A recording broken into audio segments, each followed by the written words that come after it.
Are you feeling sluggish? Or stiff? Maybe just not your best? Maybe you just need to exercise. They say if you don't make time for exercise, you'll need to make time for disease. Today we're talking about the 3 most important areas of exercise for people with diabetes, including cardio, strength building, and flexibility.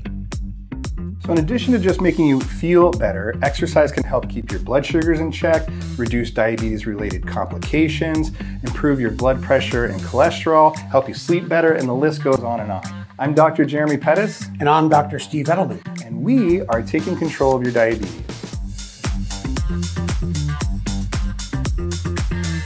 So we're both endocrinologists living with type 1 diabetes since we were 15. And we both work at taking control of your diabetes, where we provide educational content to empower people to take control of their diabetes through all of our free online content, where we do videos, we've done podcasts, we've done original songs, and videos like this. So if you like us, please subscribe, share, all those kind of fun things. So, all right, so Steve, here we are. We're actually at your house, and we're obviously talking about exercise. So the 3 main categories of exercise we're going to talk about are cardio training, weight training, and then flexibility or stretching. Are you short of breath already? I'm a little bit. I think I cranked it up too high. And we're focusing on type 2 diabetes. So even though we have this fancy equipment, the point is you don't need actually any of this. Walking, anything you can do to get your heart rate up. The recommendation is actually, if you can do exercise 30 minutes a day, 5 days a week, and again, that doesn't mean a gym, that could be walking, any kind of thing to do sustained activity. And why should people exercise, Steve? You know what? Exercise increases your blood flow throughout your body. It helps bring down your glucose levels. It can also help lower your cholesterol levels and blood pressure. And you always like to talk about how you're in a much better mood. Yeah, well, it can reduce your risk of heart attacks, strokes, the things that kill people with diabetes.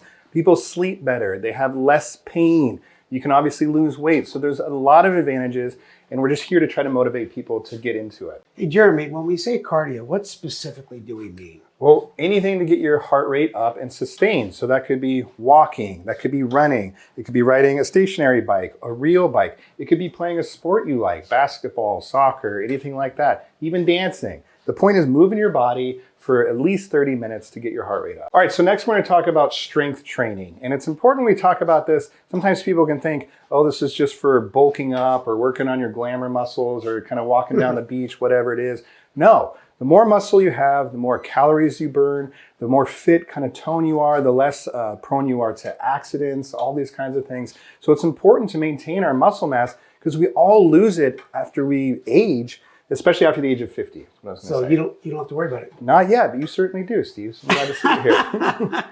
So some examples, what some strength training could be. Well, of course, this could be going to the gym and doing weights. I went and actually saw a physical trainer once who gave me 3 different workouts that I've been using for years. So you can do that. You can do it at home. You can use resistance bands. You can do planks or kind of body resistance. So you don't actually have to go anywhere to do this. Even if you just used a big jug of water, a gallon jug, that is a good weight. Yeah. I bench press Steve 3 times a day, and it's a great exercise. The recommendation is do this twice a week, 30 minutes for each session.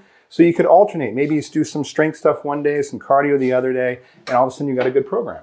All right, Steve, so the 3rd and final category is stretching, flexibility. What are your thoughts? Yeah, my main thought is start as early as you can, and it's never too late. Being flexible helps you do the things you need to do in daily life. Tying your shoe, getting into your car, reaching around to hand someone something. And believe it or not, as you get older, the tougher it gets. Yeah, picking up kids, grandkids, all that. And the point I want to make about flexibility is that we talked about strength training, cardio as like 30 minutes a couple times a week. Stretching is something you need to do all the time. We are all on screens way more, something called tech neck, where people get really kind of tight shoulders. Every 30 minutes you're at your desk, you need to be looking around left or right, stretch. Every hour you need to be getting up and taking an actual break to move your body so you don't get stiff. So Steve, what are some stretches you do? I do tricep stretches. I do side stretching. I do toe touches, neck rolls, and shoulder rolls. So please let us know your favorite form of exercise or exercise hack and leave that in the comments. And we want to just conclude by saying, remember the 3 forms of exercise. You got to do your cardio, your strength training, and your flexibility.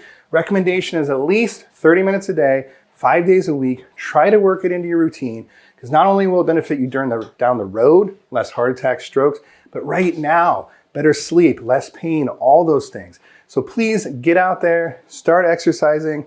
Be sure to like and follow us on YouTube, and we'll see you on the next one.